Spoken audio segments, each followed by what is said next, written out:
Hi guys, welcome to our YouTube channel Gurukul campus. स्वागत है आपको अपने यूट्यूब चैनल गुरुकुल कैंपस में। तो फ्रेंड्स, आज हम लोग स्टार्ट करने वाले हैं ट्रिगोनोमेट्री, जो कि क्लास 10th का चैप्टर है। ट्री यानी होता है 3, गोनो यानी होता है भुजा, और मेट्री यानी क्या होता है मापन। अर्थात ट्रिगोनोमेट्री का शाब्दिक अर्थ हुआ 3 भुजाओं का मापन। ठीक है, तो सबसे पहले ट्रिगोनोमेट्री को अध्ययन करने से पहले हमें एक त्रिभुज का अध्ययन करना जरूरी है, जो कि है समकोण त्रिभुज। ठीक है, तो चलिए आज हम लोग जानेंगे समकोण त्रिभुज के बारे में, उसके बाद फिर धीरे धीरे डिटेल्स पढ़ना शुरू करेंगे। ठीक है, ट्रिगोनोमेट्री का जो पूरा जो है सार जो है सब क्या है, समकोण त्रिभुज पर डिपेंड करता है। ठीक है, तो चलिए हम लोग जानने का प्रयास करते हैं समकोण। समकोण को इंग्लिश में बोलते हैं राइट एंगल।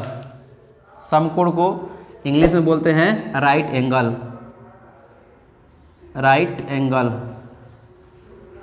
और इसमें त्रिभुज जुड़ेगा तो यहाँ ट्रायंगल जुट जाएगा। ठीक है, यानी समकोण त्रिभुज को हम लोग बोलेंगे राइट एंगल ट्रायंगल। ठीक है, तो चलिए समकोण त्रिभुज का फिगर हम लोग बनाने की कोशिश करते हैं।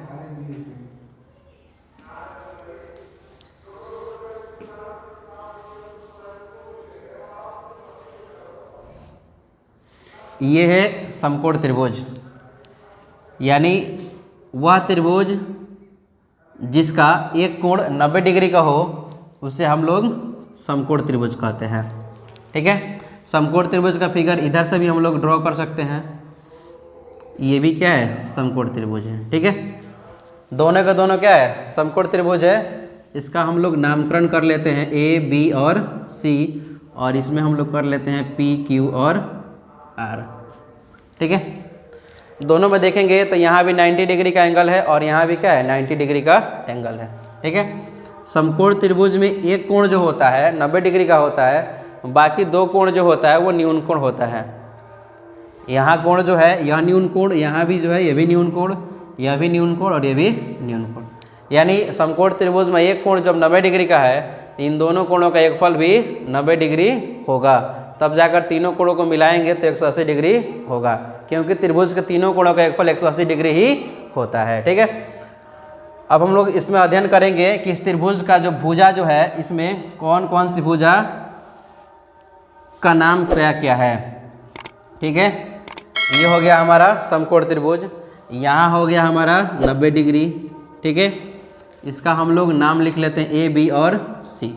ठीक है, तो याद रखेंगे कि जहाँ 90 डिग्री का कोण बनता है उसके सामने वाली भुजा जो होती है वो कहलाती है कर्ण, यानी 90 डिग्री के सम्मुख भुजा को हम लोग क्या कहते हैं, कर्ण कहते हैं। ठीक है, इस तरह से भी आप पहचान कर सकते हैं कि त्रिभुज में जो सबसे बड़ी भुजा होती है, समकोण त्रिभुज की जो सबसे बड़ी भुजा होगी वह होगी कर्ण। ठीक है, अब ट्रिगोनोमेट्री में मात्र थीटा पर ही ध्यान रखना पड़ता है, पूरा का पूरा क्वेश्चन जो है थीटा पर ही डिपेंड करेगा। ठीक है, तो चलिए जानने की कोशिश करते हैं थीटा कहाँ रहेगा तो उसका नाम क्या होगा। ठीक है, जनरली हम लोग जानेंगे कि समकोण त्रिभुज में जो भुजा होता है, एक भुजा को हम लोग कर्ण कहते हैं, और दूसरे भुजा को हम लोग आधार कहते हैं, और तीसरे भुजा को हम लोग क्या कहेंगे, लंब कहते हैं। ठीक है, लेकिन यह कर्ण जो होता है यह हमेशा स्थिर रहता है, यह कभी नहीं बदलता है।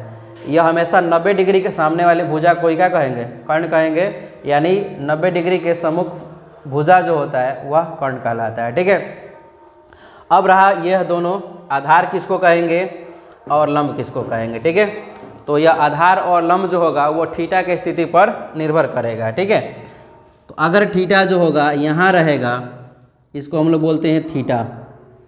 थीटा जो होता है कोणों को कोण का जो है मापने का काम आता है। कोण का संकेत जो होता है थीटा के रूप में लिखा जाता है, यह थीटा है। तो अगर थीटा यहाँ रहेगा तब हम लोग किसको आधार कहेंगे, किसको लंब कहेंगे। ठीक है, तो थीटा का जो पास में जो भुजा होता है, थीटा का जो पास एक भुजा है, इसको हम लोग बोलते हैं आधार।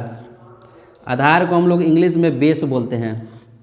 ठीक है, और एक भुजा होता है थीटा के सामने, देख रहे हैं, थीटा के सामने जो भुजा होगा यह हो जाएगा हमारा क्या हो जाएगा, लंब।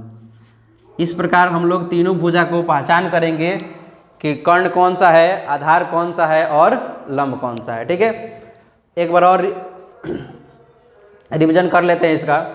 एक समकोण त्रिभुज क्या है? समकोण त्रिभुज तो वह त्रिभुज जिसका एक कोण 90 डिग्री होता है उसको समकोण त्रिभुज कहा जाता है, ठीक है। और 90 डिग्री के सामने वाली जो भुजा होगा, 90 डिग्री के सम्मुख भुजा जो होगा, उस भुजा को हम लोग कर्ण कहते हैं, जिसको इंग्लिश में हाइपोटेनस कहा जाता है, ठीक है। अब रहा क्या कि आधार किसको कहेंगे और लंब किसको कहेंगे, ठीक है।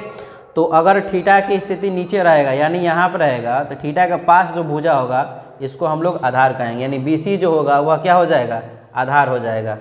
BC जो होगा यह हो जाएगा आधार, और थीटा का सम्मुख भुजा जो रहेगा उसको हम लोग लंब कहेंगे, जिसको इंग्लिश में हम लोग कहेंगे परपेंडिकुलर। अब देखिए इसी फिगर को हम लोग लेते हैं, यही फिगर रहेगा, और इसमें हम लोग क्या करते हैं? थीटा की स्थिति को चेंज कर देते हैं, ठीक है। यहाँ तो 90 डिग्री है, ये तो मान नहीं बदलेगा, यह कर्ण है तो कर्ण ही रहेगा, ठीक है। अब रहा लंब किसको कहेंगे, आधार किसे कहेंगे, ठीक है। तो थीटा नीचे था तो पास वाली भुजा आधार और सामने वाली भुजा लंब। अब हम लोग क्या करेंगे? थीटा को हम लोग ऊपर रखेंगे, यहाँ थीटा रखेंगे, ठीक है। अब जो होगा ये भुजा जो होगा नामकरण जो करेंगे, इसका नामकरण बदल जाएगा, ठीक है। अब देखेंगे थीटा का सामने भुजा कौन है, तो थीटा का सामने भुजा यह है, यानी BC जो है यहाँ पे BC आधार कहला रहा है, लेकिन थीटा की स्थिति जैसे ही बदला इस भुजा का नामकरण चेंज हो जाएगा। अब ये हो जाएगा हमारा क्या हो जाएगा? तो लंब हो जाएगा, और ये जो होगा थीटा का जो पास रहेगा भुजा इसको हम लोग कहेंगे आधार, ठीक है। शायद आपको समझ में आ रहा होगा, एक बार और गो थ्रू करते हैं और समझाने के प्रयास करते हैं, ठीक है। ये हमारा जो है तीनों शेप जो दिख रहा है, तीनों शेप हमारा क्या है? समकोण त्रिभुज का है, ठीक है। समकोण त्रिभुज का एक कोण 90 डिग्री का होता है, ठीक है। और 90 डिग्री के सामने जो भुजा होता है उसको हम लोग कर्ण कहते हैं। बाकी आधार और लंब जो होता है इस थीटा के मान पर डिपेंड करता है, ठीक है। यह थीटा कहाँ है? अगर थीटा यहाँ होगा सीख पर, यानी नीचे जो होगा थीटा, तो थीटा के जो पास में होगा उसको हम लोग क्या कहेंगे? आधार कहेंगे, और थीटा के सामने जो भुजा होगा उसको हम लोग लंब कहेंगे, ठीक है।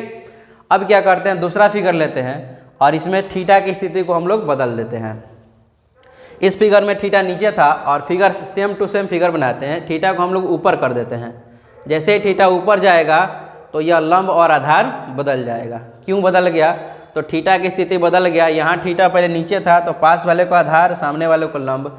अब थीटा यहाँ आ गया तो वही फॉर्मूला याद रखेंगे, वही कंसेप्ट याद रखेंगे कि थीटा के सामने जो भुजा होगा उसको हम लोग लंब कहेंगे, और थीटा के पास वाला भुजा जो होगा उसको हम लोग आधार कहेंगे। और कर्ण का मान कभी नहीं बदलेगा, कर्ण का मान जो 90 डिग्री के सामने भुजा होगा वही हमेशा कर्ण कहलाएगा। एक बार और इसमें लिखते हैं, यहाँ थीटा नीचे लिख लेते हैं, तो जैसे ही थीटा नीचे लिखेंगे तो थीटा का पास वाला भुजा क्या हो जाएगा? आधार हो जाएगा, और थीटा के सामने वाला भुजा जो हो जाएगा ये हो जाएगा हमारा क्या हो जाएगा? लंब हो जाएगा, ठीक है। और 90 डिग्री का सम्मुख भुजा जो होगा ये हमेशा कर्ण कहलाता है, इसका मान कभी नहीं बदलता है, ठीक है। आई होप आपको समझ में आ रहा होगा कि लंब, आधार और कर्ण की पहचान कैसे करेंगे, ठीक है। ये पहचान हो जाने के बाद पहला तो ट्रिग्नोमेट्री में हमें यह ध्यान रखना है कि कौन आधार है, कौन लंब है, कौन कर्ण है, ठीक है। अगर ये कंसेप्ट हो गया है तो हम इसको आगे की तरफ बढ़ाने के प्रयास, निकालने का सूत्र हम लोग करेंगे। कर्ण का जो वर्ग जो होता है पाइथागोरस प्रमेय से, कर्ण का जो वर्ग होता है ये शेष दो भुजाओं के वर्गों के योगफल के बराबर होगा, ठीक है। यानी ये हो जाएगा लंब का स्क्वायर, लंब का स्क्वायर और प्लस क्या याद रखेंगे? आधार का स्क्वायर। एक ही फार्मूला है जो पूरा ये ट्रिग्नोमेट्री के अंदर काम आने वाला है, ठीक है। कौन सा सूत्र है? तो जो सबसे बड़ी भुजा है कर्ण, कर्ण का वर्ग जो होता है वह शेष दो भुजाओं के वर्गों के योगफल के बराबर होता है, ठीक है। पहला भुजा हो गया लंब और दूसरा क्या हो गया? आधार। इन दोनों के वर्ग करेंगे और वर्ग करके योगफल जब निकालेंगे तो यह किसके बराबर होगा? तो ये होगा किसके? कर्ण के वर्ग के बराबर होगा। इसको हम लोग बोलते हैं पाइथागोरस प्रमेय। यह सूत्र को भी कंसेप्ट याद रखना है, पाइथागोरस प्रमेय याद रखना है कि कर्ण का स्क्वायर क्या होता है? लंब के स्क्वायर प्लस आधार के स्क्वायर के बराबर होता है, ठीक है। अब क्या करेंगे? इसका वैल्यू जब निकालेंगे, कर्ण का जो मान निकालेंगे, कर्ण का जो मान निकालेंगे तो क्या करेंगे? ये स्क्वायर जो होता है इधर बराबर के साइड में आएगा तो स्क्वायर रूट लग जाएगा, वर्गमूल में बदल जाएगा। बाकी जो है ज्यों का त्यों लिखेंगे, यानी लंब है तो लंब का स्क्वायर और प्लस क्या लिखेंगे? आधार का स्क्वायर। लंब का स्क्वायर प्लस आधार का स्क्वायर, ठीक है। उसी प्रकार अगर हमें लंब का मान निकालना है तो लंब का मान निकालना है तो क्या करेंगे, अंडर रूट रखेंगे और सबसे बड़ी भुजा क्या है इसमें का, तो कर्ण ही है, तो कर्ण में से क्या करेंगे, आधार को घटा देंगे, यानी कर्ण का वर्ग और माइनस क्या करेंगे, आधार का वर्ग, कर्ण का वर्ग माइनस आधार का वर्ग। अब उसी प्रकार हमें कभी कभी आधार का मान आ जाएगा निकालने के लिए, तो आधार बराबर याद रखेंगे कर्ण का वर्ग और माइनस क्या याद रखेंगे, लंब का वर्ग, ठीक है। ये 3 सूत्र जो है इसको भी कंसेप्ट याद रखना है, ठीक है। और याद भी क्या करना है, इसमें तो कुछ भी नहीं है, थोड़ा सा माइंड सेटअप करेंगे तो ये फॉर्मूला हमेशा के लिए याद रहेगा। कर्ण जो है सबसे बड़ा भुजा है, बस याद रखना है कि वर्ग करना है। कर्ण का वर्ग करेंगे तो लंब का वर्ग प्लस आधार के वर्ग दोनों के योगफल करेंगे तो कर्ण का वर्ग बराबर हो जाएगा। कर्ण का मान निकालेंगे, स्क्वायर जो है बराबर को उस साइड जाता है तो यह रूट में कन्वर्ट हो जाता है, तो कर्ण बराबर लंब के स्क्वायर प्लस आधार का स्क्वायर अंडर रूट में रखेंगे। जैसे ही लंब निकालेंगे तो कर्ण का स्क्वायर, ये प्लस में जाएगा किसमें हो जाएगा, माइनस में, यानी कर्ण का स्क्वायर माइनस क्या हो जाएगा, आधार का स्क्वायर। आधार का निकालेंगे तो कर्ण स्क्वायर माइनस लंब स्क्वायर, सब के सब क्या होगा, रूट में रहेगा। एक संकेत याद रखेंगे, लंब का जो होता है, लंब को इंग्लिश में हम लोग परपेंडिकुलर बोलते हैं, जिसका संकेत क्या होता है, पी से लिखेंगे। और इसी प्रकार कर्ण जो होता है, कर्ण को हाइपोटेनस यानी एच से लिखते हैं। और इसी प्रकार क्या हो जाएगा, आधार जो हो जाएगा, आधार को इंग्लिश में बेस कहते हैं, यानी इसका संकेत क्या लिखेंगे, बी लिखेंगे, ठीक है। अगर आप हिंदी नहीं लिखना चाहते हो तो तुरंत लिखोगे क्या, संकेत में याद रखोगे कर्ण है ना, यानी एच का स्क्वायर बराबर क्या याद रखोगे, P square plus B square, ठीक है। अब इसमें पी का मान निकालना है, यानी एच का मान निकालना है, तो एच बराबर क्या करोगे, अंडर रूट करोगे P square plus B square, ठीक है। अब निकालोगे पी का मान, तो पी बराबर क्या लिखोगे, तो अंडर रूट करेंगे एच का स्क्वायर माइनस बी का स्क्वायर। उस पर बी का मान निकालेंगे तो अंडर रूट करेंगे एच का स्क्वायर माइनस पी का स्क्वायर। दोनों का दोनों क्या है, सेम ही है, बस अंतर ये है कि यह क्या है, हिंदी में लिखा गया और ये जो इसका क्या है, संकेत है। तो ये दो चीज़ें कंसेप्ट क्लियर करके रखना है। पहला कंसेप्ट ट्रिगोनोमेट्री पढ़ने से पहले कंसेप्ट क्लियर करना है कि कब किस भुजा को कब आधार कहेंगे, किस भुजा को कब लंब कहेंगे। कर्ण का मान तो नहीं बदलने वाला है, ठीक है। और दूसरा बात याद रखेंगे कि जो है कर्ण का जो वर्ग होता है यह लंब का वर्ग प्लस आधार के वर्ग के बराबर होता है। और ये तीनों को कैसे फाइंड करेंगे, लंब कैसे निकालेंगे, आधार कैसे निकालेंगे और कर्ण कैसे निकालेंगे, इसको भी कंसेप्ट क्लियर रखना है। तो आज के वीडियो में इतना ही, फिर हम लोग नेक्स्ट जब आएंगे तो नेक्स्ट की वीडियो में हम लोग सीखेंगे कि कर्ण का मान कैसे निकालेंगे, आधार का मान कैसे निकालेंगे और लंब का मान कैसे निकालेंगे, ठीक है। तो आज की वीडियो में इतना ही, फिर मिलेंगे नेक्स्ट वीडियो में।